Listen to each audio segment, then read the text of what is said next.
MP के इंदौर में एक घर से गंदी बदबू आ रही थी। नेबर जो होते हैं फौरन पुलिस को सूचना देते हैं कि यहाँ पे पास के मकान से बदबू आ रही है।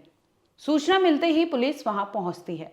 दरअसल ये पुलिस कुछ दिन पहले भी उसी घर के सामने पहुंचती है, क्योंकि सस्पेक्ट जो था वो उसका घर था। पुलिस को खबर मिली थी कि एक लड़की जो है 24 साल की, वो लापता है, एमबीए स्टूडेंट है, और उसके साथ ही वो जिस फ्रेंड का जिक्र की थी वो भी लापता है। दोनों का फोन स्विच ऑफ है, लेकिन जो लड़का है यानी उसका बॉयफ्रेंड है वो उसी का घर था जिसके घर से ये गंदी बदबू आ रही थी। पुलिस जैसे ही पहुंचती है, ये दोबारा पहुंची थी पुलिस, क्योंकि गुमशुदगी के दौरान जब वो जांच कर रही थी तब भी उस घर पे पहुंची थी, लेकिन बाहर से ताला लगा था। जिसके बाद वो मकान मालिक को फोन करती है और बोलती है कि यहाँ पर अगर कोई आएगा तो बता देना। लेकिन पुलिस को नहीं पता था कि जिस वक्त वो वहां पहुंचे थे, अंदर एक लाश इंतजार कर रही थी कि उसे कब लोग वहां पर जानेंगे, और अंदर से वो लड़की इंतजार में बैठी थी उसकी लाश, कि आखिर कैसे पता चलेगा कि एक लड़की का कत्ल किया गया है और उसके साथ मारने के पहले रेप किया गया है, और रेप करके उस लड़की की लाश को उसी घर में फेंका गया था और बाहर से ताला लगाकर वहां से कोई फरार हो चुका था। अब पुलिस, क्योंकि गंदी बदबू आ रही थी, पुलिस वहां पहुंचती है। अब दरवाजा तोड़ना पड़ता है और अंदर जब जाती है तो वहां पर बिना कपड़ों के एक 24 साल की लड़की की सड़ी गली अवस्था में लाश पड़ी थी। यानी बॉडी जो था डिकम्पोज्ड हो चुका था। और फिर तुरंत फोन करती है जो गुमशुदा लड़की रहती है उनके फादर को, और बुलाती है कि पहचान करिए, क्या ये आपकी बेटी है। बता दूं कि जो बॉडी थी, डेड बॉडी, वहां पर इस अवस्था में पड़ी रहती है कि पिता जो होते हैं वो भी आइडेंटिफाई नहीं कर पाते। लेकिन तभी उनकी नजर पड़ती है सॉक्स पर। लड़की ने जो मोजे पहने थे उस पर नजर जाती है और पिता वहां पर रोने बिलखने लगते हैं। वो कहते हैं कि ये सॉक्स जो है उनकी बेटी की है, यानी डेड बॉडी जो थी उनकी 4 दिन से लापता बेटी की थी। आखिर क्या थी कहानी, और एक कैसे बिना कपड़ों की लाश मिलती है, और उसके बाद जब कहानी खुलती है तो पता चलता है कि एक रेप और मर्डर का केस है। नमस्कार, आप देख रहे हैं क्राइम तक, मैं हूं अश्विनी सिंह। दरअसल जो लड़की है वो 24 साल की थी, और उसका जो दोस्त है यानी बॉयफ्रेंड है वो भी सेम बैचमेट थे, और दोनों एमबीए की पढ़ाई कर रहे थे। लड़का और लड़की एमपी के इंदौर में रहकर ही पढ़ाई करते थे। लड़का बेसिकली मंदसौर से था, लेकिन वो यहाँ पर एमबीए की पढ़ाई कर रहा था। जिस दरमियान सितंबर से इनकी दोनों की बातचीत होती थी। दोनों दोस्त थे। आपको स्क्रीन पर तस्वीर दिखाई दे रही होगी, ये तस्वीर है पीयूष की। पीयूष, अब ये किरदार क्या था और लड़की से कैसे मिला था, तो बता दो कि इनकी दोस्ती जो है कॉलेज में हुई थी, और ये लोग दोस्ती पहले दोस्त बनते, इसके बाद इनकी दोस्ती बढ़ जाती है और प्यार हो जाता है, और दोनों गर्लफ्रेंड बॉयफ्रेंड यानी एक रिलेशनशिप में आ जाते हैं। इस दरमियान 10 फरवरी की बात है, जब लड़की अपने पिता के साथ निकलती है कलेक्ट्रेट ऑफिस के लिए। उससे बर्थ सर्टिफिकेट में कुछ चेंजेस कराना था, और उसके पिता वहीं पर छोड़ते हैं, और उसके बाद से लड़की का कोई पता नहीं रहता। लड़की वहां पर अपना काम करती है कलेक्ट्रेट ऑफिस में, और वहां के बाद अपनी छोटी बहन को फोन करके बताती है कि मैं एक बर्थडे पार्टी में जा रही हूँ, रात को 11 बजे तक घर पर लौट जाऊंगी। पूरे दिन पिता इंतजार करते हैं, घर परिवार वाले इंतजार करते हैं, लेकिन रात 11 बजे के बाद से लड़की का कोई अता पता नहीं था। ना फोन लग रहा था, ना किसी भी वे से कोई दोस्त यार के थ्रू उसका कोई कांटेक्ट हो पा रहा था। अब पिता को समझ नहीं आ रहा था कि उनकी लड़की को वो तलाशे तो कहाँ और जाए तो जाए कहाँ। फौरन पहुंचते हैं पुलिस थाने और वहां पर शिकायत दर्ज कराते हैं। बताते हैं कि उनकी बेटी 10 फरवरी यानी सुबह वो छोड़े थे कलेक्ट्रेट ऑफिस में, जहां पर उनकी बेटी ने कहा था कि वो वहां पर कुछ करेक्शन कराना है बर्थ सर्टिफिकेट में, और इसके बाद वो जाएगी अपने दोस्त के यहाँ। अब पुलिस फौरन मामला दर्ज करती है, पूछताछ करती है। इसी दरमियान एक वीडियो सोशल मीडिया के थ्रू वायरल होता है।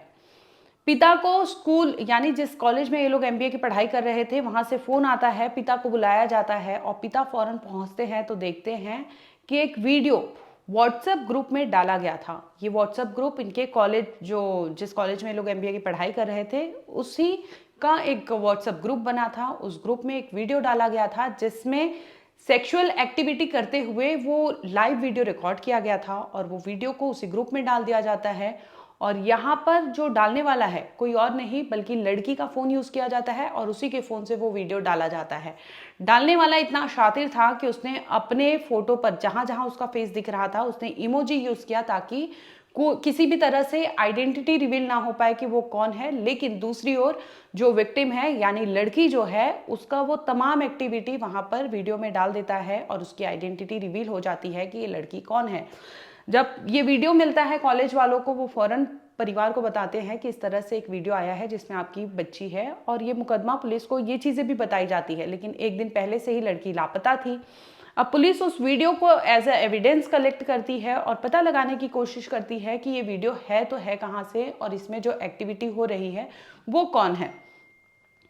पुलिस आगे जांच करती है तो पता चलता है कि जिस घर में लड़की की लाश मिली थी वो घर किसी और का नहीं बल्कि पीयूष धमनोडिया इस नाम के शख्स का था। दरअसल यही लड़का है जो उस लड़की का बॉयफ्रेंड था और ये दोनों उस घर में 10 फरवरी को साथ में थे और इसके बाद ही लड़की की लाश वहां से बरामद होती है। पिता तलाश करते हैं कि उनकी बेटी जिंदा मिल जाएगी, लेकिन पुलिस जब 4 दिन बाद लाश बरामद करती है तो वो सड़ी गली अवस्था में वो बच्ची वहां पर मिलती है। अब पुलिस आगे की थ्योरी खंगालने की कोशिश करती है कि आखिर माजरा क्या है, जिसके बाद पता चलता है कि इस लड़की के साथ उस घर में 10 तारीख को भी रेप किया गया था, यानी सेक्सुअल एक्टिविटी का जो वीडियो रिकॉर्ड किया गया है वो मरने के पहले उस लड़की का रिकॉर्ड किया गया था और उसके बाद उसने वो वीडियो का इस्तेमाल उस ग्रुप में डालने के लिए किया और अपना फेस हाइड कर लिया ताकि कोई पता ना लग सके। लेकिन पुलिस जब जांच करते करते पहुंचती है तो पता चलता है कि ये वही घर है जहां पर उस लड़की की लाश बरामद की गई थी। और जब जिस वक्त लाश बरामद की जाती है, आपको बता दो कि लड़की के नेक पर और शरीर के कई जगह पर उसे चोट के निशान हैं, यानी साफ पता चल रहा है कि लड़की के साथ वहां पर जोर जबरदस्ती हुई थी, जिसके बाद उसे मौत के घाट उतारा गया था। अब पुलिस फौरन इस मामले को लेकर तहकीकात करती है और आरोपी जो लड़का है उसे पकड़ने की कोशिश करती है कि आखिर ये है क्यों, क्योंकि सस्पेक्ट मेन वही था और वो घर जो था वो रेंटेड हाउस था और किसी और के नाम नहीं बल्कि पीयूष के नाम पर ही था। यानी वो लड़का जिसका सेक्सुअल एक्टिविटी में जो वीडियो डाला गया है, पुलिस मान के चल रही है कि वही लड़का है जिसका वो रेंटेड हाउस था। अब पुलिस जब जांच करते करते पाती है कि वो लड़का मुंबई भाग गया था और दोनों का फोन स्विच ऑफ था। लड़की को मारने के बाद उसने लड़की का फोन लिया था और उसके फोन से कुछ मैसेजेस उसकी छोटी बहन को भेजा था, इसके साथ ही वो वीडियो भेजा था उसने अपने व्हाट्सएप ग्रुप में। अब पुलिस तमाम कड़ियां जोड़ने की कोशिश करती है कि आखिर कहानी क्या थी और क्यों मारा गया था, क्योंकि अगर एज अ गर्लफ्रेंड बॉयफ्रेंड थे तो भी ऐसी क्या चीजें हुई थी जिसकी वजह से एक 24 साल की लड़की का कत्ल कर दिया गया। और इतना ही नहीं, उसका वीडियो और तमाम ऐसी एक्टिविटी जो थी वो रिकॉर्ड किया गया था और वो व्हाट्सएप ग्रुप में डालने के पीछे का मोटिव क्या था। जैसे ही पुलिस आरोपी को गिरफ्तार करती है, उससे पूछताछ करने की कोशिश करती है, तो पूरा मामला इस कदर खुलता है कि ये दोनों जो थे सितंबर से रिलेशनशिप में थे, इसके बाद से ही मिलना जुलना था, घर पे आना जाना था उस लड़की का उस बॉयफ्रेंड के घर पर। इसी दरमियान 10 तारीख को भी ये लोग मिलने का डिसाइड करते हैं, लड़की उस घर पे जाती है और दोनों में बहस होने लगता है। बहस सिर्फ इस बात का था कि तुम मुझसे शादी कब करोगी। लड़की का कहना था कि अभी उनका करियर है, फ्यूचर है, तमाम ऐसी चीजें हैं जिसकी वजह से वो रोक रही थी, लेकिन लड़का जो है वो कहता है कि तुम इसी तरह से टाल मटोल कर रही हो, यानी शादी से इनकार कर रही हो, भाग रही हो या मुझसे पीछा छुड़ा रही हो। इस तरह के तमाम आरोप वो लड़की पर मर देता है और इसके बाद इतना गुस्सा हो जाता है कि लड़की का गला दबाता है और उसकी वहीं पर हत्या कर देता है।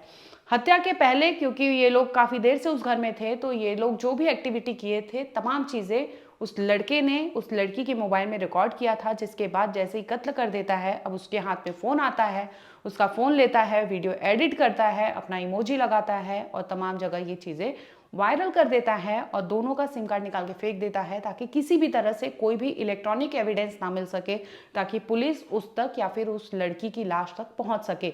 यही वजह होती है कि जब पिता गुमशुदगी की रिपोर्ट दर्ज कराते हैं तो पहला सस्पेक्ट वो पीयूष को ही बताते हैं।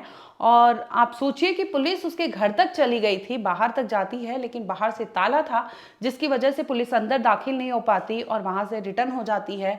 और 2 से 3 दिन बाद ही पुलिस को सूचना मिलती है कि उसी बंद घर से गंदी बदबू आ रही है। जब पुलिस वहां तोड़कर अंदर जाती है तो देखती है कि एक बिना कपड़ों में बेड पर सोई हुई लड़की है और उसकी लाश जो है सड़ी गली अवस्था में है। और जब रिपोर्ट आता है तो पता चलता है वो कोई और नहीं बल्कि जिसकी गुमशुदगी की रिपोर्ट 10 तारीख को दर्ज की गई थी वो लाश उसी लड़की की थी, यानी उसकी गर्लफ्रेंड की, और बॉयफ्रेंड जो था वो लापता था। उसका फ़ोन ट्रेस किया जाता है लेकिन कोई भी कांटेक्ट नहीं हो पाता, जिसके बाद पुलिस तमाम जो स्टेट है वहाँ पर अलर्ट भेजती है और फोटो वीडियो भेजती है ताकि पता लग सके कि ये लड़का है तो है कहाँ।